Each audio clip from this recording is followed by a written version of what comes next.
Giant Viking paid for practical wife, but found woman who made him smile through chaos. The sea beyond the cliffs roared like an untamed beast, icy waves smashing against jagged rocks, and the wind carried whispers of old legends, tales of restless spirits and forgotten gods. In the heart of this frozen world stood a stronghold, a fortress of stone and timber, sturdy enough to withstand the harshest winter or the fiercest raid. Within its walls, a man known as Eirik Frostborn, a giant among men, ruled with a quiet ferocity. His broad shoulders, battle-worn arms, and icy blue eyes made him a figure both feared and respected. Yet, beneath his armor of strength and sternness, a hollow space lingered, a loneliness he refused to admit. Eirik sat in the great hall, the fire crackling in the hearth, throwing flickering shadows across the stone walls. His hands rested on the hilt of his sword, knuckles white, but his mind was elsewhere. He was a man who measured everything by strength, by skill, by gold, and yet he found himself making a bargain that unsettled him more than any battle ever had. He had agreed to purchase a wife. Not a love-born companion, not a fiery spirit to match his own, but a practical one. A woman who would manage the household, bear children, and obey. A transaction of coin and duty, cold and straightforward. The gold would be spent, the agreement honored, and life would continue. The merchants had warned him. She will be sensible, Master Frostborn. She will not challenge you. She will not bring trouble. Eirik had nodded, but he had not told them that the thought of a stranger entering his halls brought a knot of unease to his chest. He preferred control. He preferred solitude. He preferred the clarity of the battlefield over the unpredictability of another heart. And yet, when Astrid arrived, she was not what he expected. The carriage had creaked along the snow-covered path, horses snorting clouds of steam into the freezing air. When the doors opened, a woman stepped out. She was tall, not as tall as Eirik, but not small either, with dark hair that fell in loose waves to her shoulders. Her eyes, a shade between green and gray, held a quiet fire. She moved with a calm purpose, her hands never trembling, her gaze never wavering. She did not bow, nor did she avert her eyes. She simply looked at him as though she had known him all her life. Eirik frowned. This was not the meek, obedient bride he had bargained for. Yet there was something about her that made him pause. Perhaps it was the way she carried herself, or the subtle confidence in her voice when she said, "I am Astrid. I will live here as agreed." Agreed, he repeated, his voice low, cautious. He did not yet trust her, but he could not ignore the strange sense of calm that followed her words. The first days were a study in tension. Astrid moved through the stronghold with quiet efficiency, learning the routines of the warriors, the kitchens, and the treasury. She asked questions, not rude, not intrusive, but with a keen intelligence that made Eirik's brow crease more than once. He had expected a wife to follow orders, not to anticipate needs. Yet she anticipated. One morning he found her in the armory, arranging weapons in a way that made sense to her alone. "The axes should be hung by size, not weight," she said, without looking up. "It will save time when you are in battle. You will thank me one day." Eirik stared. He did not speak. The idea of someone reorganizing his war gear felt almost insulting, yet he could not deny that it made sense. When he left the armory, he found himself thinking of her, not with desire but with curiosity. Curiosity, he decided, was harmless. As days turned into weeks, the villagers and warriors grew accustomed to Astrid. She smiled at the children who played in the snow, though rarely and always with purpose. She laughed quietly when something amused her, a soft sound that seemed to warm even the coldest corners of the fortress. And she listened. Not just to words, but to silences, to sighs, to the unspoken tension in the great hall. Eirik began to notice. He began to see her as more than a practical arrangement, and that realization frightened him. One night, a storm arrived. The wind tore across the cliffs, carrying snow like shards of glass. The fjord's waters churned black beneath the gray sky. From the edge of the stronghold a figure emerged, cloaked in darkness. Rumors had long whispered of spirits that haunted the fjord, of shadows that stole into homes to claim the living. Irik's warriors raised their weapons, their breaths misting in the cold, but the figure did not flee. It moved closer and the air seemed to shimmer with something unearthly. Irik's hand went to his sword, yet something in him hesitated. He had faced men, beasts, even rival chieftains. But this, he did not understand. Astrid stepped forward. She did not carry a weapon, yet her presence seemed to push back the darkness. She raised her hands and a light flickered in the storm, soft and golden, like a candle against the night. The shadow faltered, then retreated, hissing as it vanished into the wind. Irik's mouth went dry. He had never seen such power, nor had he expected anyone to stand between him and death with only their will. What are you?" he asked, voice low, almost a growl. "I am not afraid," Astrid said simply, her hair whipped by the wind, her eyes bright with determination. "And neither should you be." For the first time in his life, Irik felt a warmth that had nothing to do with the hearth. It was trust, fragile but undeniable. In the days that followed, the stronghold whispered of the incident. Some warriors spoke in awe of Astrid, others in fear. Irik, however, remained silent. He could not speak of what he felt, for words would betray him. He could only watch her, noticing small gestures, the way she sharpened knives with careful hands, the way she moved quietly through the halls, the way her smile could ease the tension of men hardened by years of war. Yet even as he admired her, a question haunted him. What was she hiding? One evening he found her by the fjord, staring into the black waters. Snow fell around them, and the only sound was the whisper of waves and wind. "You have power," he said, not accusing but stating a fact. Astrid did not turn. "We all have power," she replied. "Some know it, some do not, some fear it." Irik studied her. He wanted to trust her, but his life had been built on caution and caution alone. To let her in, to rely on her, was more dangerous than any battle he had fought. And yet he wanted to. A sudden scream shattered the stillness. A shadowy figure leapt from the cliff above, aiming for the stronghold. Irik instinctively drew his sword, charging forward, but Astrid was faster. Her hands glowed with a strange light, and when she moved toward the shadow, it shrieked and vanished, leaving only a ripple in the air. Irik froze. He wanted to demand an explanation, to assert control, to understand, but he could not. The fear, the awe, the strange relief in his chest, he could only stand and watch. When the storm passed, Astrid turned to him. "I will not always protect you," she said softly. "But I will stand by your side." Irik looked at her, feeling a shift within himself, a crack in the armor around his heart. For the first time, he wondered if perhaps he had purchased more than a practical wife.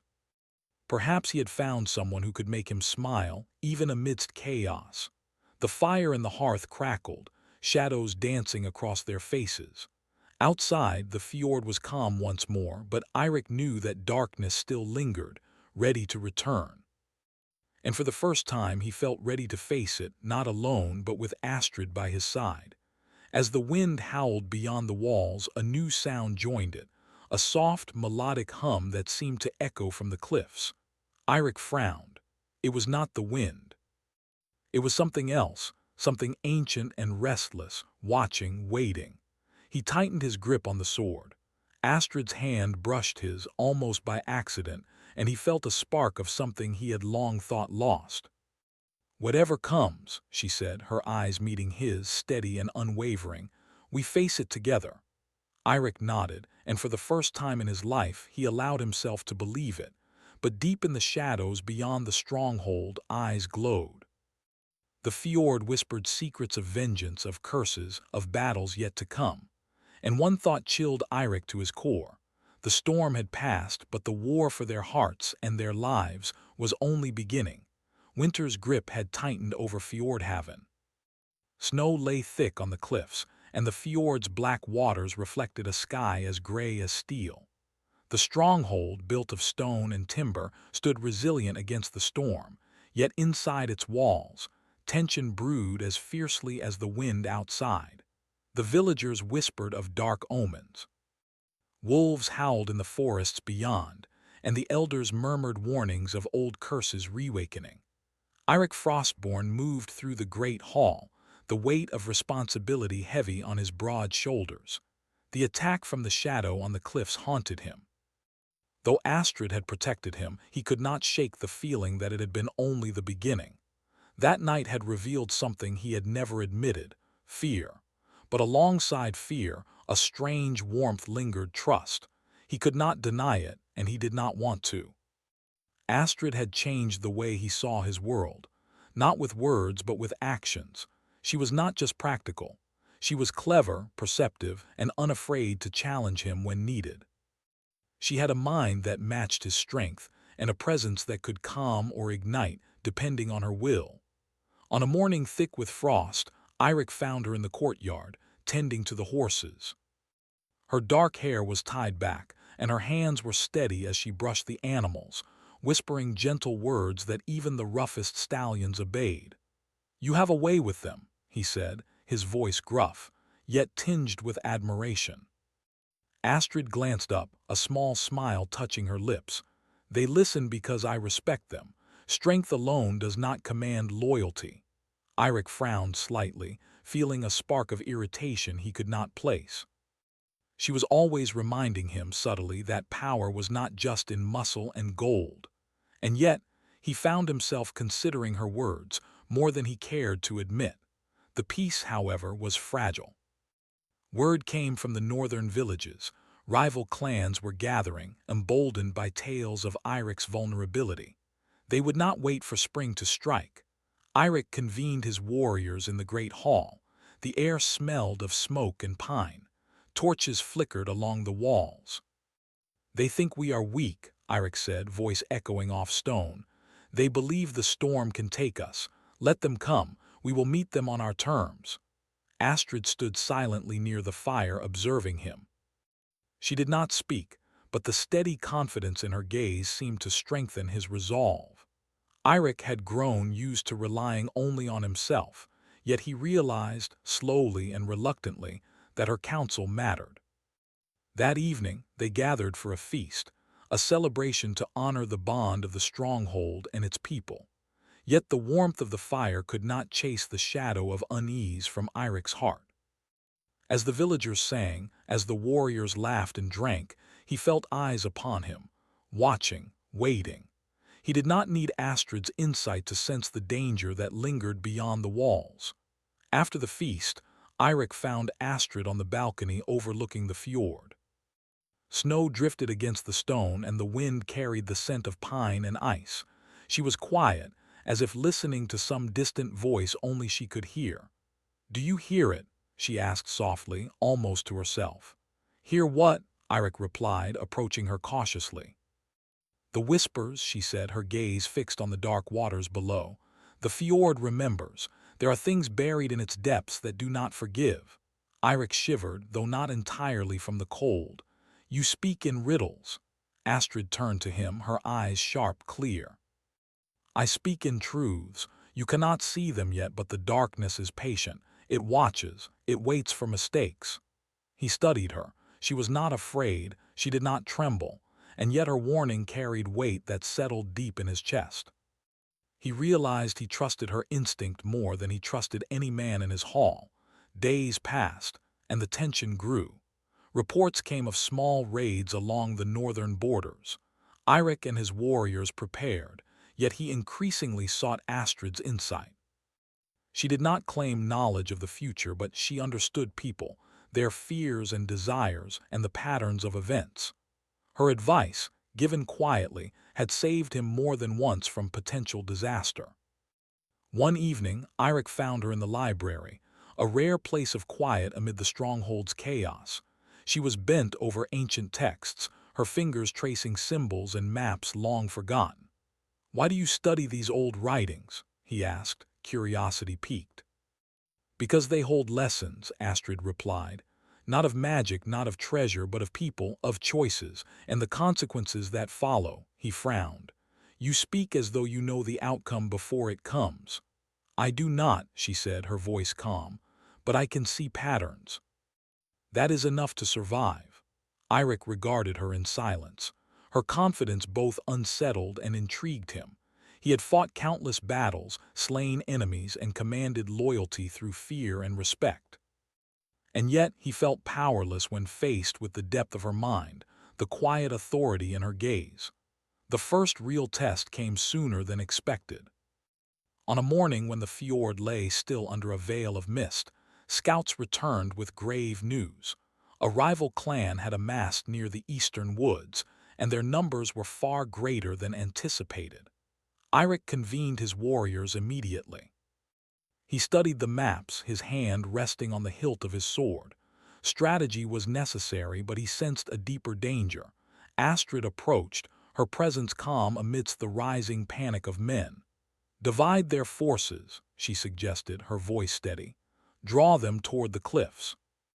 Use the fjord and the storm to your advantage. They will not expect the terrain to be used against them. Eirik studied her, noting the clarity in her gaze. It was more than intuition, it was understanding. You believe this will work? I do, she said simply.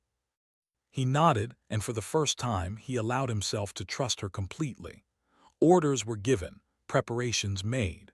When the rival clan descended upon the stronghold, the fjord itself seemed to aid Eirik's strategy. Mist rolled in, concealing movements, and the cliffs became allies rather than barriers. The battle was fierce. Arrows flew, swords clashed, and the howls of men echoed through the trees. Eirik fought with skill and strength, but he was aware always of Astrid at his side, guiding decisions, preventing errors that could have cost them dearly. By the end of the day, the enemy lay defeated, scattered into the forests. The stronghold had endured, but the cost was not without consequence. Eirik, bruised and bloodied, returned to the hall where Astrid awaited. She had been tending the wounded, her hands steady and gentle. You could have been hurt, he said, voice low and rough. I know, she replied, but you would not have listened if I stayed behind. He looked at her, the enormity of the day weighing on him. He had relied on her, trusted her, and survived because of her. And in that moment he realized something profound. She had become indispensable not just to his plans but to him. That night the wind rose again, stronger than before. Eirik lay in his chamber, staring at the ceiling, thoughts swirling. Astrid had entered his life through a bargain of gold and duty, but she had awakened something he had thought buried forever, the possibility of connection, of trust, even of love. And yet, the fjord whispered its warnings. The shadows that had attacked before were not gone. They lingered, patient, waiting for a moment of weakness. A scream shattered the silence in the dead of night. Eirik leapt from his bed, drawing his sword, heart hammering. The sound came from the cliffs outside. Snow and mist swirled as figures moved in the darkness, but they were not men. They shimmered with an otherworldly light, shadows that twisted and shifted with the wind. Astrid was already at his side, hands glowing faintly with the same light that had saved him before. She did not speak, but her eyes met his, steady and unwavering. Together, they faced the shadows, hearts pounding, knowing that the battle they were about to face was not just for survival, it was for the bond growing between them. And as the shadows lunged, Eirik realized something he could not ignore. He did not want to fight this battle alone. He needed her, not just for strength or strategy, but because she had become a part of him. And for the first time, he allowed himself to hope that the chaos of the fjord could be faced, and perhaps even conquered, together. The stronghold of Fjordhaven lay quiet under a pale winter sun, but silence was a fragile thing. Inside, the walls hummed with unspoken tension. The shadows that had attacked before had vanished, yet their presence lingered, like the memory of a storm in the calm. Eirik Frostborn could feel it in the pit of his stomach, a gnawing awareness that danger was never truly gone. And beside him, Astrid moved with calm purpose, her presence steadying him in ways he could not yet name. The morning began as it always did, with the wind whispering over the cliffs and the fjord's black waters glinting under the rising sun. Eirik walked the ramparts, surveying the stronghold. His eyes were sharp, scanning every corner, every approach. He had learned from the last battle that strength alone was not enough. Strategy, patience, and the quiet counsel of someone he trusted were equally vital. Eirik, a voice called from the courtyard. He turned to see Astrid standing by the stables, her dark hair catching the sunlight, a small smile on her lips. The men are ready for training. They look to you for guidance and perhaps inspiration. He frowned, amusement flickering across his face. Inspiration from a battlefield, she shrugged, her smile never faltering. Even warriors need reminders of what they fight for. He nodded, a strange warmth rising in his chest. She was more than a practical wife. She was a force in her own right, steady, intelligent, and fearless. And he was beginning to realize, perhaps for the first time, that he wanted her presence in his life for reasons beyond necessity. Training that day was rigorous. The warriors practiced formations along the snow-covered courtyard while Eirik and Astrid observed. He noted how she moved among them, her eyes sharp, her gestures precise. She offered corrections not with harshness, but with clarity, and the men respected her guidance. Even seasoned warriors, hardened by years of battle, listened to her. During a break, Eirik approached her. "You have a way with them," he said quietly. "I know how to speak to people," she replied. "Words and timing are as important as swords." He studied her, realizing she was not just clever, she was wise beyond her years. He felt a mixture of admiration and unease. He had always relied on his own strength, but now he was learning that some battles were fought in silence, with understanding, foresight, and patience. And she was teaching him without ever seeming to try. The afternoon passed, and the sky grew gray, heavy with clouds that promised a storm. Astrid lingered by the edge of the cliffs, her gaze fixed on the fjord below. Eirik joined her, silent at first, feeling the weight of the world settle on his shoulders. "You sense it," he said after a long moment. She nodded. "The fjord remembers. Old spirits do not forget. They wait, patient and silent, and they test those who disturb their peace." Eirik's jaw tightened. "Then we must be ready. I will not let them threaten my people or you." Astrid's eyes softened, and for the first time she allowed a vulnerability to show. "I am not afraid," she said, her voice quiet. "But strength alone cannot always protect us. Sometimes we must face what is inside us first." Her words unsettled him more than any enemy could. She spoke of courage, yes, but also of inner demons, of the choices that define a person. Eirik had always believed that victory came from strength and skill. Now he realized that some victories required something more: reflection, trust, and the willingness to change. The storm arrived that evening, fierce and sudden. Snow whipped against the stronghold, wind howling through the battlements like the cries of long-forgotten warriors. Eirik's men secured the gates, but the storm seemed to carry a presence beyond nature, a whisper of magic, a warning that something ancient had awakened. In the great hall, Astrid lit the hearth and moved among the men, her calm energy grounding them. Eirik watched her, feeling a tension in his chest he could not name. She was more than clever or strong. She was a beacon in the chaos, steadying even the most battle-hardened men. Suddenly, the shadows returned. This time they were stronger, more aggressive. Figures cloaked in darkness surged from the edges of the storm, their movements swift and unnatural. The men fought valiantly, but they were outmatched. Eirik drew his sword, a roar escaping his lips as he charged into the fray. Beside him, Astrid's hands glowed with a soft, golden light. She did not fight with a weapon, but with something far more powerful. The shadows recoiled from her presence, writhing as if burned by her very being. Eirik realized then that she was more than mortal, that her abilities were not just skill or cunning. They were something ancient, tied to forces he barely understood.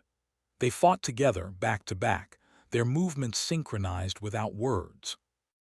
Eirik protected her from the front, while she deflected the shadows with light and energy, her power flowing as naturally as his sword in battle. Each clash, each strike, drew them closer, not just in the fight but in understanding and trust. When the last shadow dissipated into the storm, the great hall was silent save for the wind and the heavy breathing of the warriors. Snow clung to cloaks and hair, and the fire's warmth seemed a small comfort against the lingering chill of danger.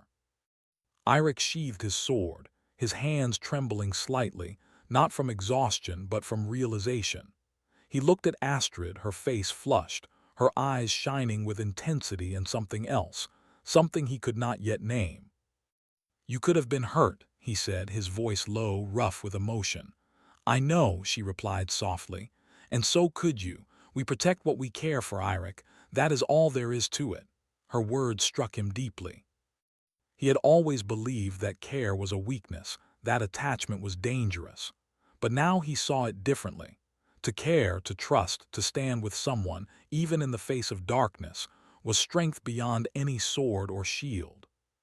In the days that followed, Eirik and Astrid worked tirelessly to repair the stronghold and tend to the wounded. Their bond deepened, not through words but through shared experience. They learned each other's rhythms, each other's strengths and limits. Eirik realized he no longer feared reliance, he welcomed it. And Astrid, though careful and measured, allowed herself moments of closeness, small smiles and quiet conversations by the fire. Yet, even as their bond grew, the fjord whispered its warnings. Rumors spread of a larger force gathering beyond the northern forests, a presence that could not be ignored. The shadows had been merely a test, a warning of greater dangers to come. One night, Eirik awoke to a chill that cut deeper than the winter wind. He dressed quickly and moved to the ramparts, where the fjord stretched dark and endless below. The snow had stopped, but an unnatural mist clung to the waters, swirling and shifting in patterns that made his skin prickle. Astrid appeared at his side, her hands resting lightly on the railing. "It comes," she said, her voice steady but low. "Something old, something patient." Eirik's jaw tightened. "Then we face it," he said, "together." She looked at him, eyes reflecting the storm and the fjord below. "Together," she agreed. The mist thickened, and from it emerged figures larger than men, shadows more solid than before. They moved with purpose, their presence radiating a coldness that even the winter could not match. Eirik drew his sword, feeling the weight of the battles ahead, while Astrid's hands glowed, ready to wield her power once more. And then a voice echoed from the mist, deep, ancient, and filled with authority. It spoke a single word, clear as a bell and heavy as stone: "Return." Neither Eirik nor Astrid moved. The meaning was clear. The ancient force of the fjord had awakened, and it demanded something neither of them could yet comprehend. Eirik's heart pounded. He had faced enemies, raiders, and storms, but never a presence like this. His hand tightened on the hilt of his sword, yet he felt no fear, only resolve. He would not allow the stronghold to fall. He would not allow Astrid to face danger alone. And for the first time he realized something profound. He had grown to care for her in ways he could not deny, ways that gave him strength and clarity even amidst the unknown. Astrid placed a hand on his arm. "We are ready," she said softly, her eyes unwavering. "Whatever comes, we face it together." Eirik nodded. The wind howled, the fjord shimmered, and the ancient presence drew closer, patient, unyielding, and aware of the bond forming between them, a bond that would be tested like never before. The storm was far from over, and the shadows of the fjord were awakening once more. The first light of dawn stretched across Fjordhaven, painting the snow-covered cliffs with pale gold. The storm from the night before had passed, leaving the world sparkling and quiet, but the air still carried tension, a heavy weight that reminded everyone that danger was never far. Eirik Frostborn stood at the edge of the battlements, his broad frame outlined against the rising sun. He was armored, his sword sheathed at his side, yet his eyes were fixed on the fjord below. Mist swirled over the water, hiding unseen depths, hiding dangers he could feel but not see. Beside him, Astrid moved with calm confidence, her hands lightly brushing the railing as she watched the same waters. "The fjord is restless," she said softly, almost to herself. Eirik's jaw tightened. "It tests us again, I can feel it. We have fought shadows and storms, but something older is coming." Astrid nodded. "Yes, and it is not merely the stronghold it watches, it is us." He glanced at her, the weight of her words settling in his chest. She had been with him through battles, through shadows and storms. She had saved him, guided him, and stood unwavering when fear threatened to take hold. And now, facing the unknown, he felt something he had not felt before. Trust, not the cautious trust he reserved for allies or warriors, but a deep, unspoken trust in her strength and wisdom. A sudden ripple across the fjord caught their attention. From the mist rose a figure of impossible height, moving with an unearthly grace. Its presence radiated power, cold and ancient, and the winds themselves seemed to bow to it. Eirik's hand went to his sword, but even he recognized that steel alone would not face what approached. Astrid's hands glowed with a soft, golden light.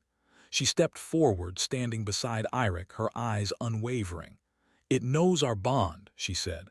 "It watches what we are willing to fight for. It will test us, but together we can withstand it." Eirik nodded, feeling the pulse of his heart quicken. Together. He had learned that strength without trust was hollow, and he trusted her more than anyone, more than he had ever trusted anyone in his life. The figure stopped at the edge of the fjord, its gaze fixed on them. Then it spoke, a voice that rolled through the cliffs and waters like thunder. "You have survived the trials, Eirik Frostborn, and you, Astrid, wielder of light, you have proven your courage. But to endure, to stand against the chaos that seeks to consume this land, you must show the strength of your hearts, not only your arms." Eirik exchanged a glance with Astrid. "What must we do?" he asked. The figure raised a hand and the fjord responded. Waves rose impossibly high, swirling like a vortex, pulling at the edge of the cliffs. Shadows emerged from the depths, yet these were different, less like the beings they had faced before, and more like fragments of fear, doubt, and regret made visible. Astrid's glow intensified, but even she looked wary. "These are the inner shadows," she said. "They are drawn from your fears, your regrets, your unspoken truths. Only by facing them together can they be overcome." Eirik swallowed, feeling a tension in his chest that was both physical and emotional. He had always fought with sword and shield, relying on strength and skill. But this required courage of a different kind, courage of the heart. The first shadow appeared, shaped like a younger version of Eirik himself, trembling and uncertain, eyes wide with fear. "You will fail," it whispered, echoing every doubt he had ever carried. "You are alone. You are not enough." Eirik's grip on his sword tightened, yet he felt Astrid's hand brush his arm. Her presence steadied him, grounding him. "We are not alone," she said softly, "and we are enough together." With that, the shadow faltered, shrinking under the weight of their combined resolve. Another shadow emerged, this one a twisted version of Astrid, hands trembling as if burdened by a world she could not control. "You cannot protect him," it hissed. "You will fail and he will suffer." Astrid inhaled deeply, her glow strengthening. "I do not fight alone," she said, "and he does not fight alone. Together we are stronger than fear." The shadows shrieked and swirled, lashing out like icy winds, but Eirik and Astrid stood firm. Step by step they advanced, moving in harmony, their hands touching now, their hearts synchronized. Every strike, every step, every shared breath dissolved a fragment of the darkness. The ancient figure observed silently, its presence like the weight of centuries. "Good," it said. "You understand that true power lies not in dominance but in unity. Only together can you shape the fate of this land." Suddenly, the final shadow appeared. It was taller than both of them, shaped from the fears they had never spoken aloud, the fear of loss, of loneliness, of failing those they loved most. The shadow lunged, more terrifying than anything they had faced before. Eirik took a deep breath, his heart racing, and glanced at Astrid. She nodded, eyes full of determination and warmth. He reached for her hand and she grasped it firmly. "Together," he said. "Together," she echoed. They advanced as one, the light from Astrid's hands flowing into him, his strength amplifying her power. They moved with synchronized purpose, courage and trust dissolving the shadow piece by piece. The darkness screamed, twisting, writhing, until finally it collapsed into nothingness. The fjord fell silent. The wind stilled. The mist lifted, revealing the calm waters beneath, glistening in the morning sun. Eirik and Astrid stood together, breathing heavily but triumphant. They had faced the storm and emerged stronger, not just in body but in heart. The ancient figure stepped closer, its massive form now bathed in golden light. "You have proven yourselves," it said. "Your bond is strong, the stronghold is safe, and your hearts have been tempered in the fires of adversity. Remember this, unity is the greatest power of all."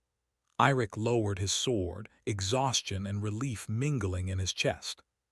He looked at Astrid, seeing not just a warrior or advisor but a partner, someone who had changed him in ways he could not have imagined. You saved me," he said quietly, "more than once, and I do not know how to thank you." Astrid smiled softly, brushing snow from his shoulder. "You do not need to thank me. We did this together, and now we can face whatever comes next, side by side." A warmth settled over him, something he had never allowed himself to feel fully: hope.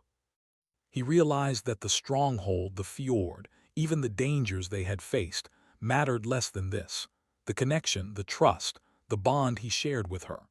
For the first time, he allowed himself to imagine a future not of solitude and battle, but of shared life and mutual care.